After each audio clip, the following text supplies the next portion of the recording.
ఎప్పుడు గొడవే. అనవసరంగా నిన్ను పెళ్లి చేసుకున్నాను. నువ్వు ఎప్పటికీ మారవు. నువ్వు ఆపు, అంతా నీ తప్పే. కోడలు మామగారి దగ్గర చయ్యా, మీ కొడుకుతో నేను కాపురం చేయలేను. నాకు విడాకులు కావాలి. 3 పిల్లలను కని పెంచాను. ఆ ఫస్ట్ రోజు నుండి ఈ రోజు వరకు అదే గొడవలు. నెమ్మది లేదు ఇంట్లో, సమాధానం లేదు. నేను ఇంట్లో ఉండను. నేను చెప్తున్నాను కదా, మీరు ఎన్నిసార్లు చెప్పారు మీ కొడుకు మారలేదు. కాబట్టి ఇక నేను ఇతనితో కాపురం చేయలేను, వెళ్ళిపోతున్నాను. పిల్లలను రెడీ చేసుకుంది, బ్యాగులు రెడీ చేసుకుంది. వెళ్ళిపోతుండగా అమ్మ ఒక్క నిమిషం ఆగమ్మా, కుటుంబాల గురించి ఈ మధ్య ఒక పేపర్లో చదివాను, ఒక మెడిసిన్ వచ్చిందట. ఆ మెడిసిన్ కనుక నువ్వు వాడితే ఇంట్లో గొడవలు రాకుండా ఉండడానికి వాడుకునే టానిక్ అట. గొడవ పడే కుటుంబాల్లో గొడవలు పోతాయంట.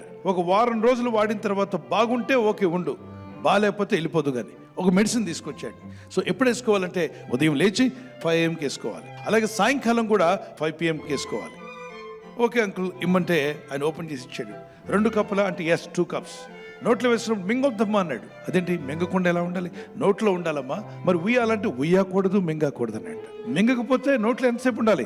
4 hours ఉండాలమ్మా అని చెప్పి 5 o'clock వేసుకుంది. ఉయ్యకూడదు, మింగకూడదు కాబట్టి నోటి నుండి మాట్లాడడానికి వీలు పడదు. పిల్లల్ని లేపింది, భర్త దగ్గరకు వచ్చి కాఫీ అది పెట్టింది. ఏం మాట్లాడట్లా. భర్త నెమ్మదిగా ముసుగు తీసి చూస్తున్నాడు, ఏం మాట్లాడలేదు ఏంట అందంట. పిల్లల మీద కసురుకోవట్లేదు, నా మీద కసురుకోవట్లేదు, చాలా ప్రశాంతంగా ఉంది వాతావరణం ఇంట్లో అని చెప్పి అనుకుని ఇది క్యారేజ్ కట్టింది అంది. పిల్లలు అనుకుంటున్నారు మమ్మీ డాడీ రోజు గొడవ పడేవాళ్ళు, ఏంటి ఇంత ప్రశాంతంగా ఉంది ఈరోజు అని. అలా 1 రోజు అయింది, 2 రోజులు అయింది, 3 రోజుల తర్వాత భార్య ఏం మాట్లాడట్లా, ఇంతనా అని చెప్పి అన్నట్టుగా సైక్ చేసింది. ఓకే అన్నాడు. భోజనానికి ముందు హోంవర్క్ చేస్తున్నాడు భర్త.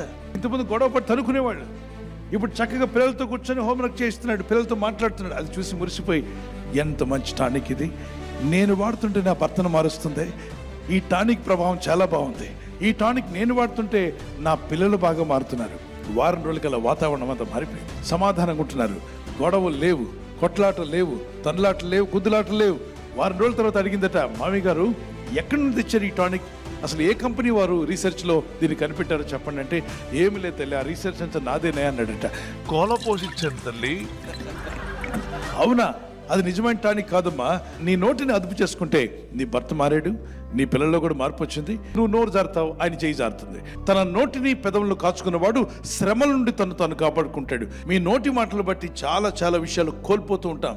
కాబట్టి మన నోటిని ఎప్పుడు కాపాడుకోవడం మంచిది. నీ నోరు మంచిదైతే ఊరు మంచిది. మృదువైన మాటలు క్రోధాన్ని కూడా చల్లారుస్తాయి. మృదువుగా మాట్లాడండి, ప్రేమగా మాట్లాడండి. అలాగే భర్త ప్రేమను చూపించే వ్యక్తిగా ఉండాలి. భార్య ఎలా ఉండాలంటే భర్తకు లోబడే వ్యక్తి, ఆయన మాట గౌరవిస్తే చాలు. సో ప్రేమ కలిగిన మాటలు మీరు మాట్లాడుకోండి.